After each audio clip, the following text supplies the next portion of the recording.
மனிதர்களுக்கு வணக்கம். யாம் இணையதள போராளிகள். இதுவரை யாம் பல முன்னறிவிப்புகள் செய்துள்ளோம். ஒவ்வொன்றாக அவைகள் நடைபெறுவதை எம்மை ஆரம்பத்திலிருந்து பின்தொடர்ந்து வருபவர்கள் அதனை ஆதாரமாக காண்கின்றனர். உங்களுக்கு இந்த காணொளி பயனுள்ள தகவலை தந்திருந்தால் தேங்க்ஸ் என்ற அன்பளிப்பு மூலம் உங்களது ஆதரவை தெரிவிக்கலாம். அதோடு இந்த காணொளி உங்களுக்கு பிடித்திருந்தால் மறக்காமல் லைக் என்ற விருப்பத்தை தெரிவித்து ஊக்கப்படுத்துங்கள். மேலும் இந்த காணொளி பலருக்கும் சென்றடைய விரும்பினால் மறக்காமல் ஷேர் செய்து நீங்கள் அறிந்தவர் அறியாதவர் உற்றார் உறவினர் நண்பர் என அனைவரையும் அறிவாயுதம் ஏந்தச் செய்யுங்கள். எம்மை பின்பற்றும் போராளிகளே, யாம் உங்களுக்கு அளித்த முன்னெச்சரிக்கைப்படி பசிபிக் பெருங்கடலில் பாரிய அளவு நிலநடுக்கம் ஏற்பட்டுள்ளது. இன்றைய காணொளி என்பது அதை பற்றி விரிவாக காண இருக்கிறோம். யாம் எப்போது எச்சரித்தோம், எப்படி இது அரங்கேற்றப்பட்டது, இப்படியான அனைத்தை பற்றியும் உங்களுக்கு விரிவாக எடுத்துரைக்கிறோம். முதலில் நீங்கள் தெரிந்து கொள்ள வேண்டியது சுனாமி குண்டை பற்றித்தான். இதை பற்றி யாம் எமது முகப்புத்தகத்தில் டிசம்பர் மாதம் 2021 பதிவேற்றியிருந்தோம். முதலில் அந்த சுனாமி குண்டை பற்றி விளக்கமாக காண்போம். பெரும்பாலான மனிதர்கள் சுனாமி போன்ற இயற்கை சீற்றங்கள் இயற்கையின் கோர தாண்டவம் என்று நினைப்பார்கள். ஆனால் அந்த இயற்கை சீற்றத்தின் பின்னால் இரகசிய சக்திகளின் கைகள் இருக்கிறது என்று சொன்னால் உங்களால் நம்ப இயலுமா? அந்த இரகசிய சக்திகள்தான் மனிதர்கள் அறியாத கவுன்சில்கள். அப்படி கவுன்சிலின் அனுமதிப்படி உருவாக்கப்பட்டதுதான் சுனாமி குண்டு. இதை பற்றி அறிந்து கொள்ள நீங்கள் முதலில் 2004 ஏற்பட்ட சுனாமியை பற்றி தெரிந்து கொள்ள வேண்டும். ரஷ்யாவிற்கும் அமெரிக்காவிற்கும் இருந்த பனிப்போரில் இந்த சுனாமி என்பது மிக முக்கியமான தொடர்பு கருவியாகும். சரியாக 2003 ஆண்டு அமெரிக்கா தீவிரமாக ஆழிப்பேரலையான சுனாமியை உருவாக்கும் தொழில்நுட்பத்தை கண்டறிந்த காலகட்டம் அது. அந்த தொழில்நுட்பத்தை வெளிப்படையாகவும் அதே சமயம் தனது சகபோட்டியாளரான ரஷ்யாவிற்கு சவால் விடும் விதமாக அந்த தொழில்நுட்பத்தை பயன்படுத்தி சுனாமி அலையை உருவாக்க திட்டமிட்டிருந்தது. அப்படி இந்த சோதனை நடந்த இடம்தான் இந்திய பெருங்கடல். 2004 உண்டான சுனாமி பேரலைக்கு முழுமையான காரணம் அமெரிக்கா. சரியாக டிசம்பர் மாதம் 26 இந்திய பெருங்கடலில் சுமார் 9.1 முதல் 9.3 வரை நிலநடுக்கம் ஏற்பட்டது. இந்த நிலநடுக்கத்தின் பிரதான மையப்பகுதி என்பது வடக்கு சுமத்ராவின் மேற்கு கடற்கரையிலிருந்து சுமார் 100 மைல் தொலைவில் இந்திய பெருங்கடலில் சிமியூலு தீவிற்கு வடக்கே சராசரியாக கடல் மட்டத்திற்கு கீழே 19 மைல் ஆழத்தில் கடலில் ஏற்பட்டது.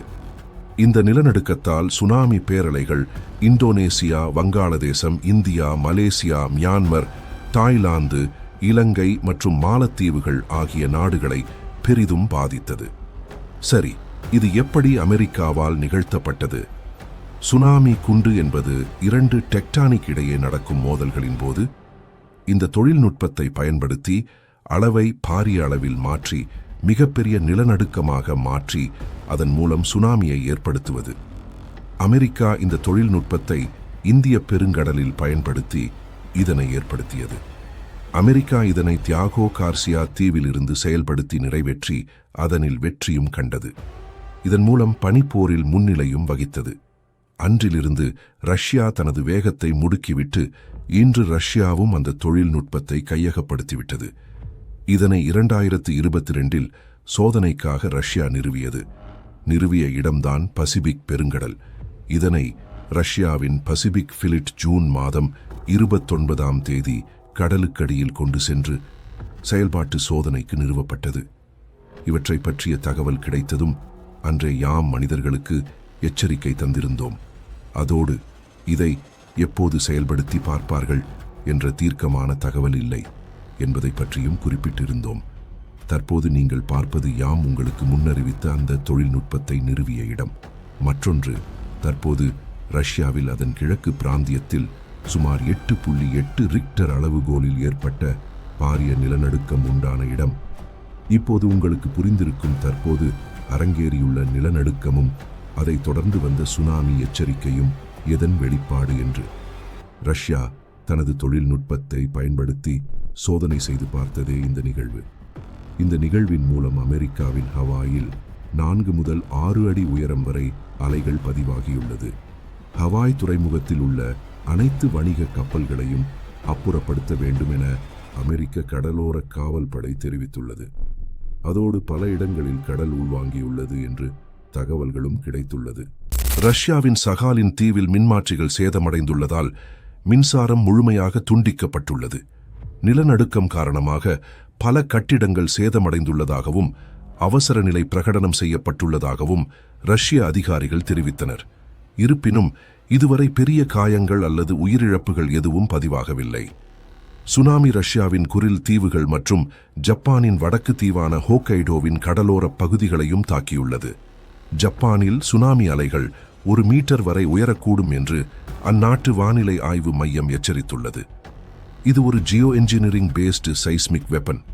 இந்த ஆயுதங்கள் மூலம்தான் இத்தகைய நிகழ்வுகளை உண்டாக்கிறார்கள். இதில் பெரும்பாலும் சப்டெரேனியன் எக்ஸ்ப்ளோஷன் என்ற தொழில்நுட்பம்தான் பயன்படுத்தப்படுகிறது.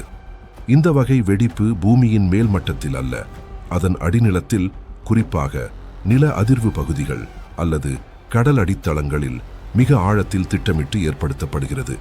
இதன் நோக்கம் மனிதர்களை கொல்ல, அந்த நிலப்பகுதியில் இயற்கையென தோன்றும் பேரழிவுகளால் தாக்குதல் செய்து கொல்லும் விதமாகும். ஆனால் உண்மையில் இது ஒரு செயற்கை தூண்டுதல். இவற்றை கவுன்சில் பெரும்பாலும் இராணுவங்களின் உதவியோடுதான் இந்த ஆயுதங்களை நிறுவுகிறது. இது ஒரு மரணக்கருவி.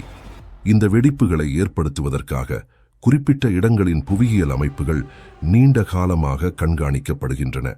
எங்கே ஃபால்ட் லைன்ஸ் உள்ளன, எங்கு உந்துதல் கொடுத்தால் நிலம் அதிரும், கடலின் எந்த பகுதி பிளவுக்கு அருகில் உள்ளது, இது போன்ற ஆய்வுகள் கடுமையாக நடக்கின்றன. அதன்பின் அந்த இடத்தில் சிறிய அளவிலான வெடிகுண்டுகள் வைக்கப்படுகின்றன. இதன் பெயர் பிளாஸ்மா பாம்ஸ் ஆகும். இதன் மூலம் இயற்கையாக உள்ள நிலத்திலோ கடலுக்கடியில் பிளவுள்ள பகுதிகளிலோ அதிர்ந்தால் அங்கு இந்த பிளாஸ்மா பாம்ஸ்களை வெடிக்க வைத்து பாரிய அளவில் சீற்றத்தை உண்டாக்குகின்றன. மற்றொன்று நியூக்ளியர் மினி சார்ஜஸ். இது நிலத்தடி நிலையில் பொருத்தப்படுகின்றன. இதுவும் அதேபோல் வெடிக்கும்போது அது இயற்கை எழுச்சியாக தோன்றும்.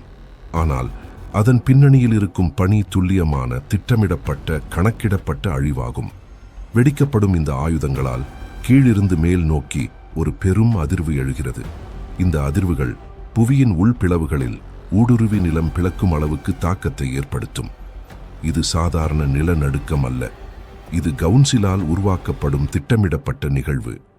இந்த ஒரு வெடிப்பின் தாக்கம் பல கிலோமீட்டர்கள் தூரத்துக்கு பரவக்கூடிய அதிர்வலைகளை உருவாக்கும்.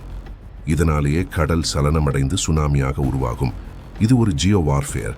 இந்த புவி அடிநில வெடிப்பு தொழில்நுட்பம் தற்போது கவுன்சில் கையில் உள்ளது என்பதை இன்னும் மனித சமூகம் அறியாத ஒன்று.